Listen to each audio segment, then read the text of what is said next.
Mari kita berdoa.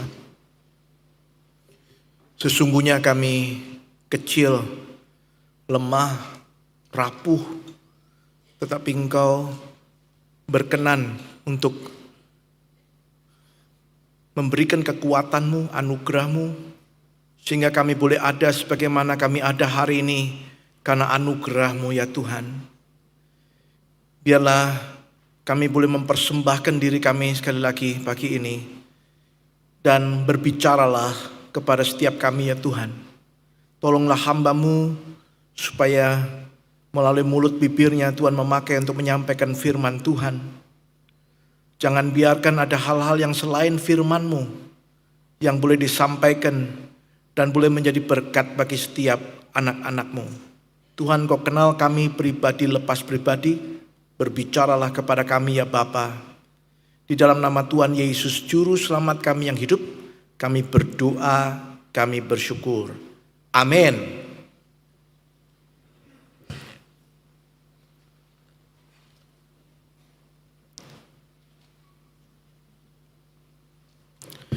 Shalom. Selamat pagi.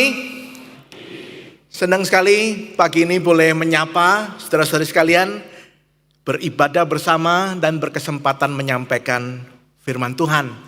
Karena ini baru masuk tahun yang baru, bulan yang baru, izinkan saya menyampaikan selamat tahun baru kepada jemaat sekalian dengan doa kiranya Tuhan yang memberkati, memimpin kehidupan saudara, melanjutkan perjalanan kita mengiring Tuhan di tahun 2025 ini. Amin. Saudara, kita akan diajak untuk belajar melanjutkan apa yang sudah kita pelajari saudara dari kitab Hosea. Saya percaya minggu yang lalu saudara sudah dimulai dan diajak untuk melihat siapa itu Hosea saudara. Hosea adalah seorang nabi yang dipanggil Tuhan saudara untuk melayani di kerajaan utara atau kerajaan Israel.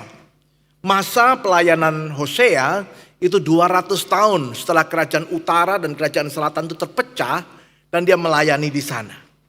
Saudara, Hosea bukan hanya dipanggil untuk menyatakan firman Allah, menyampaikan teguran, menyampaikan peringatan dari Tuhan, tetapi ia juga diminta Tuhan untuk menyelami perasaan Allah dalam relasinya dengan umatnya Israel. Dia bukan hanya dipanggil untuk memberitakan firman, menyampaikan isi hati Tuhan, tetapi lebih lagi saudaraku, keunikan Hosea diajak Tuhan untuk merasakan perasaan Allah. Saudara, inti berita Hosea adalah tentang kasih setia Tuhan terhadap mempelainya, terhadap Israel. Israel telah menjauh dari Tuhan, berkhianat, mendukakan hati Tuhan, tetapi kasih setia Tuhan nyata bagi umatnya. Nah saudara yang dikasih Tuhan, untuk menyelami perasaan Allah, Hosea diminta untuk melakukan sesuatu yang tidak biasa. Bahkan sampai hari ini sebenarnya banyak diskusi, perdebatan tentang hal ini saudara. Kita tahu Hosea diminta untuk menikahi seorang perempuan yang disebut pelacur. Saudara minta maaf karena kata ini gak enak didengar, tapi berulang kali akan saya sebutkan karena ada di dalam teks kita saudara. Ada perdebatan sebenarnya apakah Gomer itu sebelum dinikahi memang sudah berprofesi sebagai pelacur, atau sesudah menikah baru dia menjadi pelacur, tapi sebelum itu hatinya itu penuh atau hatinya itu punya kecenderungan untuk berbuat jahat, berbuat dosa. Yang pasti adalah Gomer ini telah berbuat yang jahat dan memalukan suaminya. Saudara, tadi saya mengatakan Hosea itu diminta Tuhan untuk bisa merasakan perasaan Tuhan yang dijahati, dikhianati, didukakan oleh umatnya melalui peristiwa ini. Nah, saudara, kalau kita mau meringkas kisah Hosea dan Gomer ini, bisa dibagi menjadi 3 episode saudara sebenarnya. Kalau saudara melihat Hosea itu awalnya diminta untuk menikahi Gomer, ya, pernikahan itu. Nah, saudara, sekali lagi, sebelum pernikahan itu apakah Gomer itu sudah profesinya pelacur atau bukan, itu kita tidak diskusikan karena memang ada perdebatan di sana. Tetapi saudara, setelah pernikahan itu kemudian terjadi perjinahan. Gomer itu berzina. Bahkan dari 3 anaknya yang terakhir itu bukan anak Hosea. Saudara, yang melakukan yang jahat, mengkhianati suaminya, mempermalukan suaminya. Tapi kalau nanti saudara melihat di pasal yang ketiga, saudara, Tuhan itu memerintahkan kepada Hosea untuk mengambil kembali Gomer. Ada pemulihan, episode yang ketiga itu pemulihan. Tuhan ingin Hosea itu mengampuni, mengambil kembali Gomer yang sudah berbuat jahat kepadanya itu. Ini 3 episode itu, saudara. Nah, 3 episode ini juga kita bisa lihat di dalam kehidupan atau perjalanan hidup umat Tuhan. Saudara, kalau berbicara tentang umat Tuhan, kita melihat episode yang pertama itu adalah perjanjian Sinai. Di perjanjian Sinai itu Tuhan meminta Musa untuk berkata kepada umatnya, "Aku akan menjadi Allahmu dan engkau akan menjadi umatku. Turutilah perintahku." Itu yang namanya ikatan perjanjian, saudara. Seperti sebuah pernikahan, bukan? Tuhan mengatakan, "Aku akan menjadi Allahmu, engkau akan menjadi umatku. Turuti perintahku, setia kepadaku." Tetapi kita tahu di dalam episode yang kedua umat Tuhan itu berzina. Mereka menyembah berhala. Saudara, episode yang ketiganya itulah isi daripada kitab Hosea. Apa tindakan Allah? Gampang bagi Tuhan untuk memutuskan saja ikatan janji kepada umatnya itu. Seperti mungkin banyak orang hari ini akan mengusulkan, kalau nggak setia ceraikan saja. Ngapain dipertahankan? Ngapain engkau masih mempertahankan mencintai orang seperti itu? Dia sudah berkhianat. Dia sudah melakukan yang jahat. Saudara, tidak susah bagi Tuhan untuk melakukan itu. Tetapi Allah yang diperkenalkan dalam kitab suci, Allah yang kita sembah adalah Allah yang besar kasih setianya. Alih-alih memutuskan hubungan itu, Allah justru memulihkannya. Ia mengampuni umatnya. Walaupun umatnya itu memang harus menanggung berbagai macam hukuman konsekuensi dari segala kesalahan mereka. Tapi Tuhan mengampuni mereka. Dan Tuhan menyampaikan bahwa Tuhan akan memulihkan umatnya. Satu yang Tuhan inginkan, agar umatnya itu bertobat. Kembali kepada Tuhan. Itulah isi berita yang akan kita renungkan bersama hari ini dari pasal yang kedua kitab Hosea. Saudara, sekarang mari kita perhatikan Alkitab kita di dalam Hosea pasal yang kedua, saudara. Jadi tadi baru pendahuluan, saudara ya, sekarang baru belajar ya. Nah, saudara, saya akan mengajak kita menelusuri pasal yang kedua ini. Tidak gampang, tetapi kita akan bersama-sama belajar pelan-pelan, saudara ya. Nah, saudara, di Alkitab kita, kalau saudara membaca di Warta itu renungannya dari Hosea 2 ayat 1 sampai 13. Tetapi sebenarnya itu mungkin lebih mengikuti terjemahan bahasa Inggris atau bahasa Mandarin. Kalau saudara pakai Alkitab bahasa Mandarin, itu memang mulai dari pasal 2 ayat 1. Tapi kalau saudara memakai Alkitab Indonesia, LAI itu mulai dari pasal 1 ayat yang ke-12, saudara ya. Jadi pasal 1 ayat 12, ada selisih 1 ayat di sana karena perbedaan membagi pasalnya, saudara. Nah, mari kita lihat pasal 1 ayat 12. Demikian firman Tuhan. "Katakanlah kepada saudaramu laki-laki, Ami, dan kepada saudara-saudaramu perempuan, Ruhamah." Saudara, kalimat ini merupakan pernyataan janji keselamatan yang Tuhan berikan kepada umatnya. Umat seperti saya katakan tadi telah mengkhianatinya. Umat juga telah mengalami hukuman akibat daripada perbuatan mereka. Tetapi Allah tidak membuang mereka. Allah mengatakan, katakan kepada saudaramu laki-laki, Ami, artinya engkau adalah umatku. Gak dibuang. Katakan kepada saudaramu perempuan, Ruhama, artinya kasih setiaku akan dicurahkan bagimu. Itulah Allah. Deklarasi pernyataan kasih setia Allah kepada umatnya. Mari kita lanjutkan sekarang pasal 12 ayat 1 dan 2. Pasal 2 ayat 1 dan 2. Gugatlah ibumu, gugatlah, sebab dia bukan istriku dan aku bukan suaminya. Hendaklah ia singkirkan tanda pelacur dari mukanya dan perjinaannya dari antara buah dadanya, supaya jangan sampai aku menanggalkan pakaiannya hingga dia telanjang dan membiarkan dia seperti pada hari kelahirannya, membuat dia seperti padang gurun, membuat dia seperti tanah kering, dan membiarkan dia mati kehausan. Saudara, ini adalah peringatan Tuhan, yaitu agar umatnya itu tidak lagi meneruskan pengkhianatan mereka, agar mereka itu berhenti dari segala kehidupan mereka yang melukai hati Tuhan.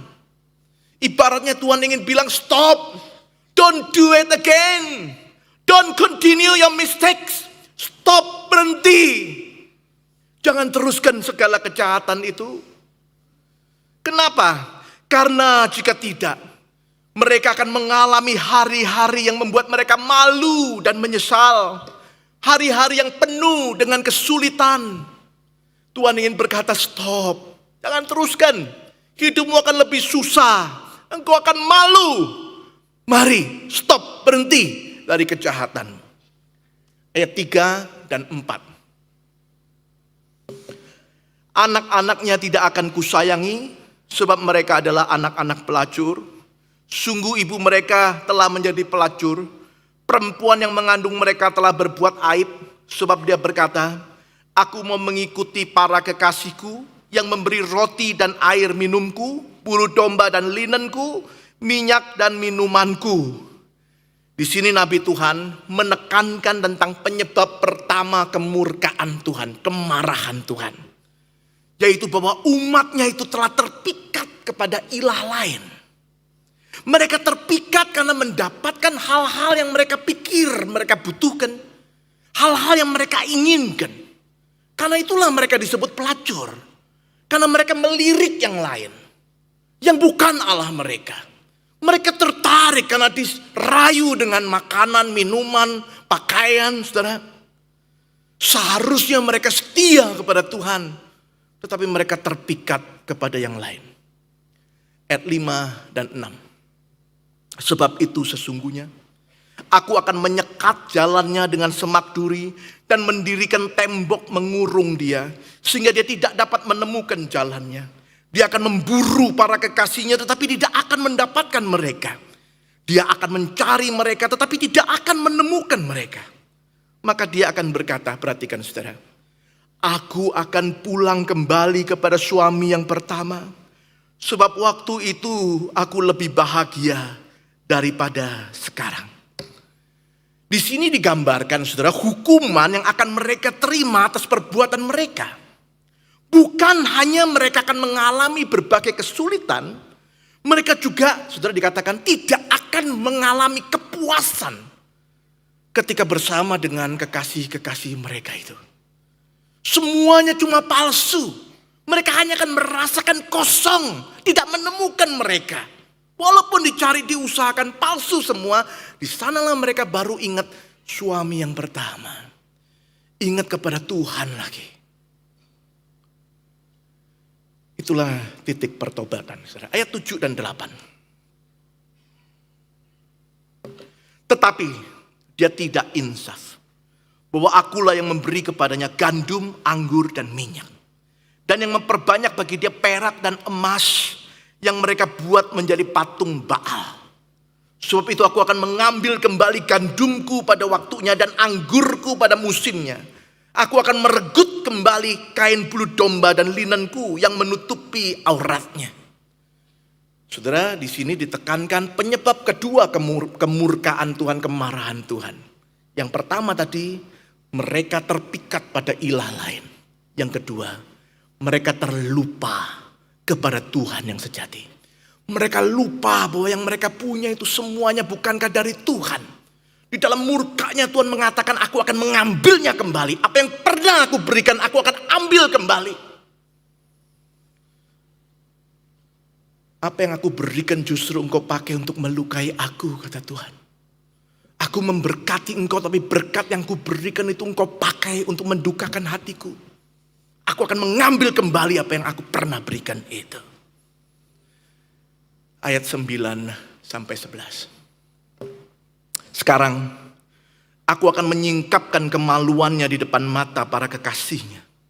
Seorang pun tidak akan melepaskan dia dari tanganku.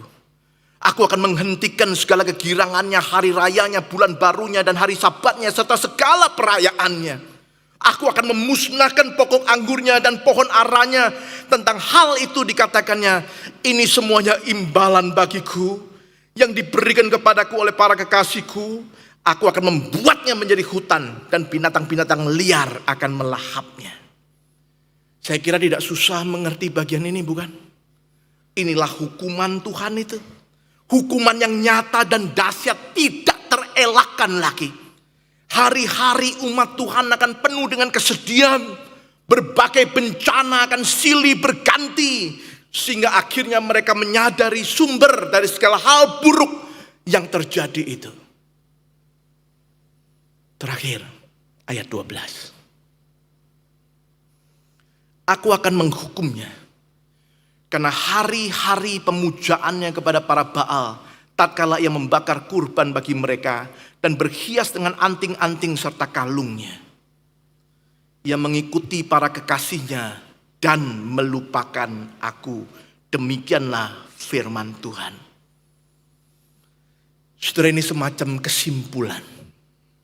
Tuhan ingin mengatakan dua kesalahan mereka.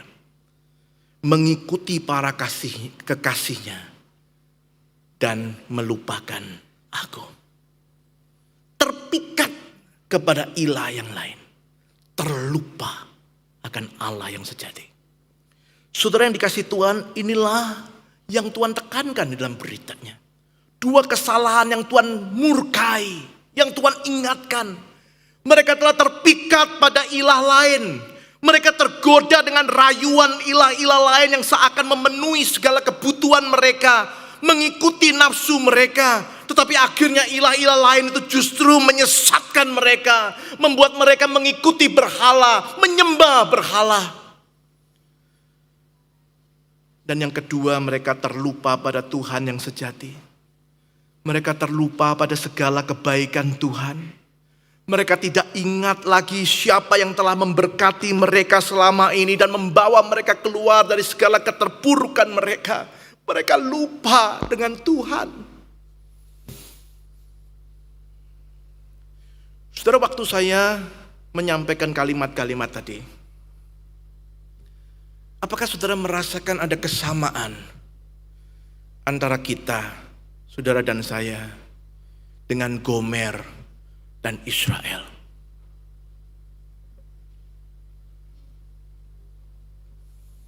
Apa kita merasakan ada kesamaan sehingga peringatan Tuhan itu juga bagimu dan bagiku hari ini?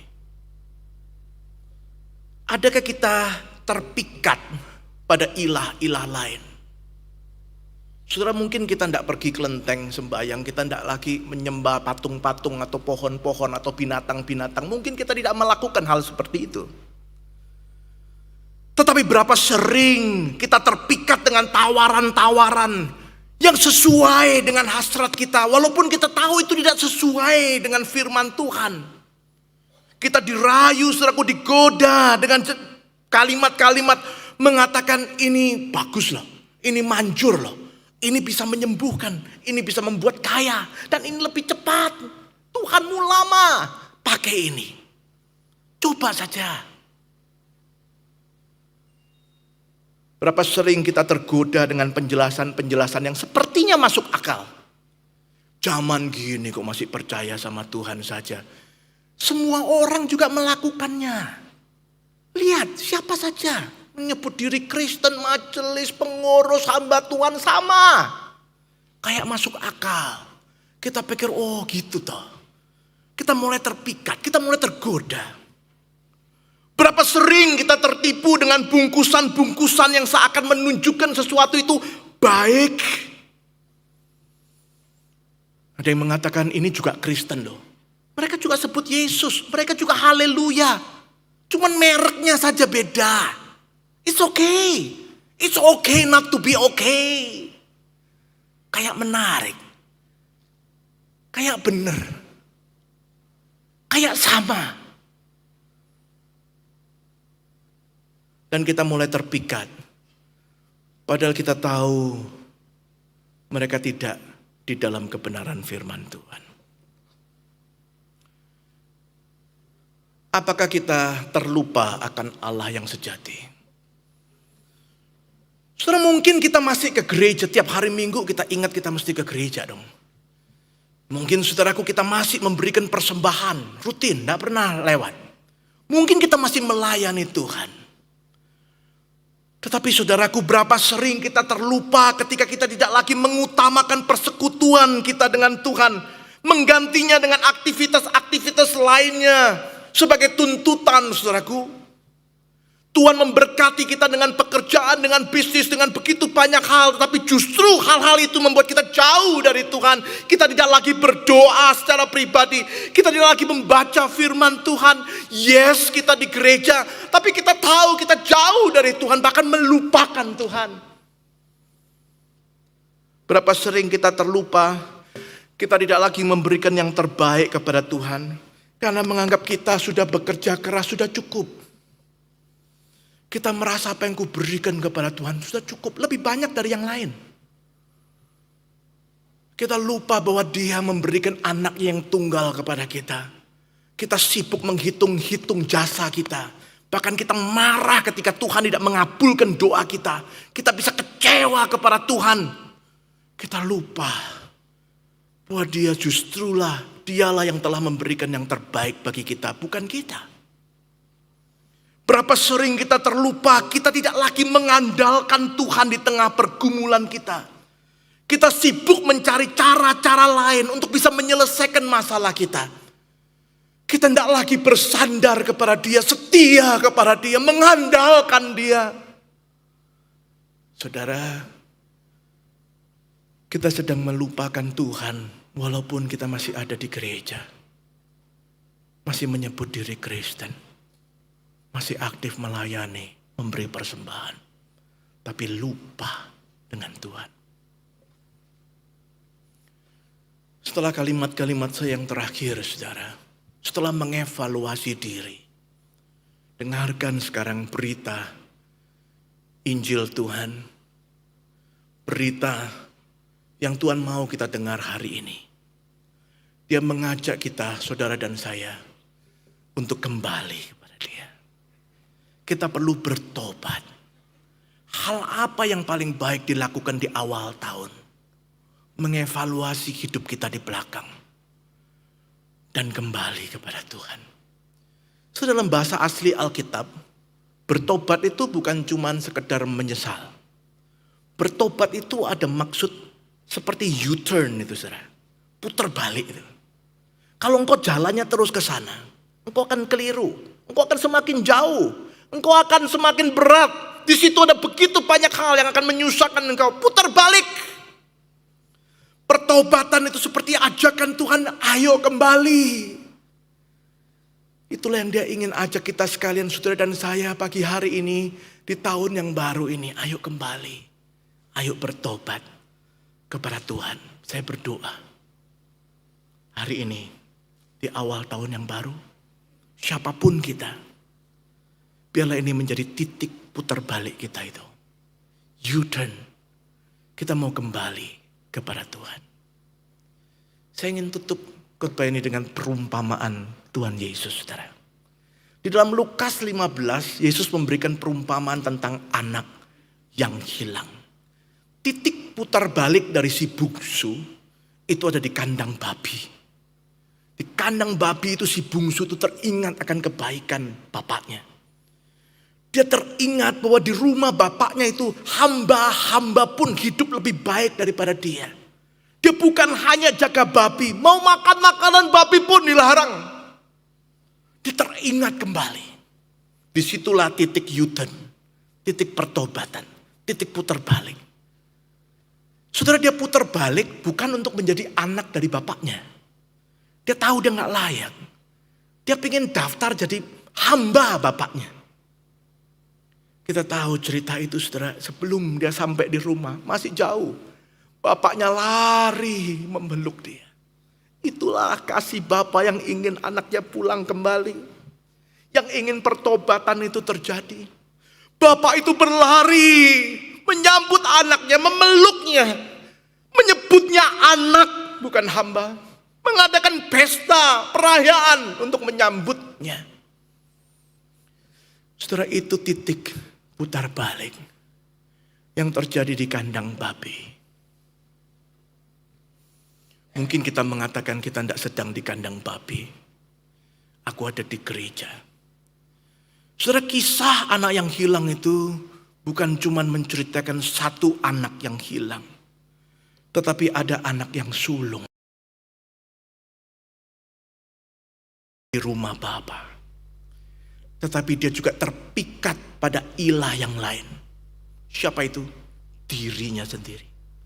Dia lebih terpikat dengan bagaimana menyenangkan diri. Dia memang di rumah Bapa. Dia memang seperti bekerja, melayani untuk bapaknya. Tapi dia sebenarnya sedang memperhitungkan jasanya. Itu sebabnya dia marah ketika dia tahu papanya itu menyambut adiknya. Mengadakan pesta, dia marah, dia gak terima. Padahal dia ada di rumah Bapa, tapi hatinya itu dengan hati Bapa begitu berbeda. Dia lebih terpikat ilah lain, yaitu dirinya sendiri. Dia merasa dia berjasa, dia merasa dia lebih baik. Dia marah kepada bapaknya, kecewa kepada bapaknya. Dia lupa segala kebaikan bapaknya. Dia lupa kepada Bapa di dalam rumah Bapa. Saudara, walaupun kita hari ini ada di dalam gereja, walaupun hari ini kita melayani, tetapi kita bisa adalah orang yang terpikat pada ilah lain dan melupakan Tuhan yang sejati. Itu sebabnya ajakan Tuhan hari ini adalah untuk kita semua, saudara dan saya. Tidak peduli kita sudah lama jadi Kristen atau baru jadi Kristen, sudah lama melayani, sudah lama bekerja untuk Tuhan, mengikut Tuhan atau tidak. Awal tahun 25 ini boleh menjadi titik putar kita. Tuhan sayang kepada saudara dan saya. Dia mau panggil kita kembali.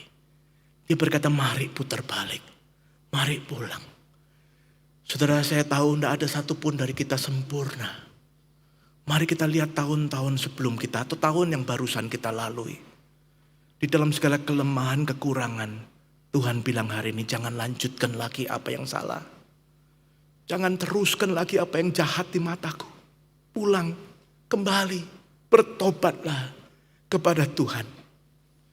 Saudara, tadi pagi dalam ibadah yang pertama, penginjil Esther ajak nyanyi satu lagu judulnya Kembali.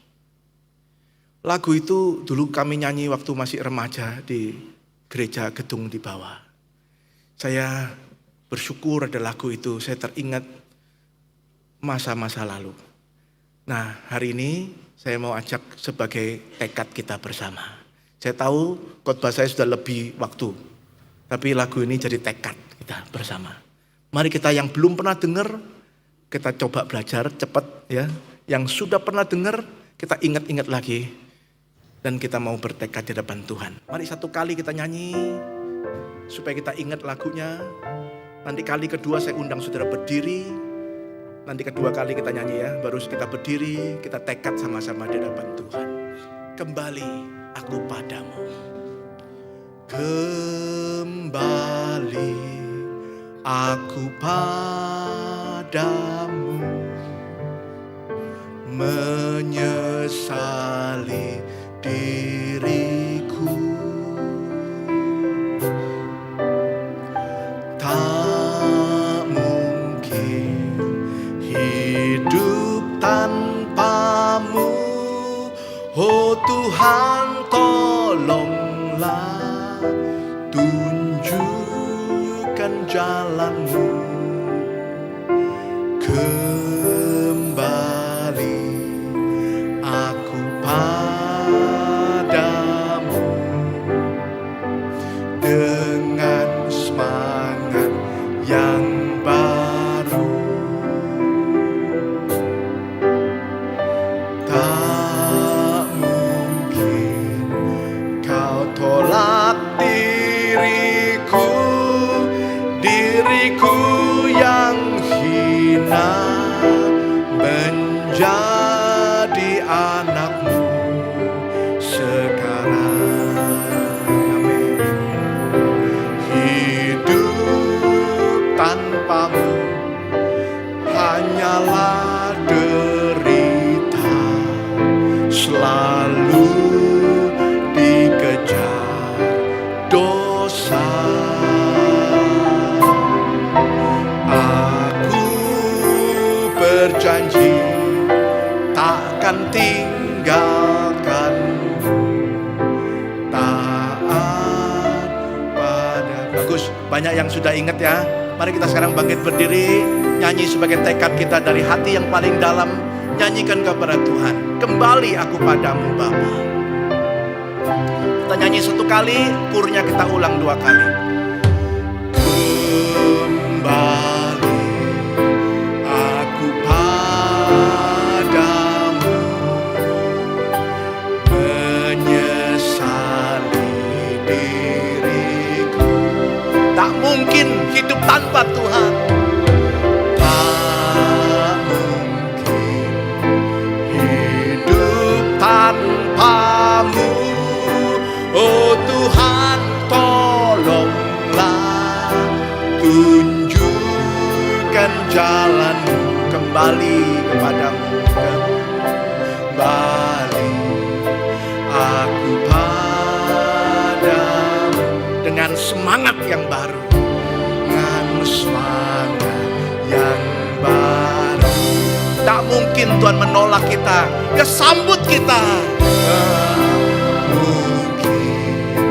Kau tolak diriku, diriku yang hina menjadi anak-Mu sekarang. Sama-sama, hidup tanpa-Mu hanya derita.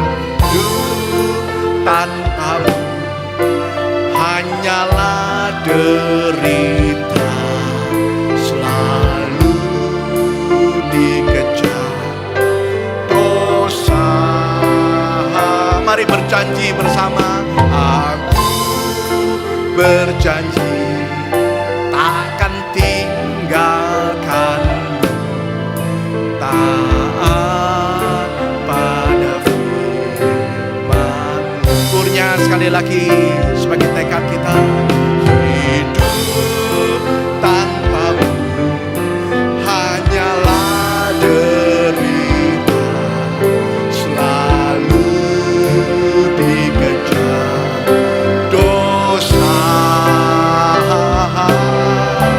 Aku berjanji takkan tinggalkan, taat pada firman-Mu.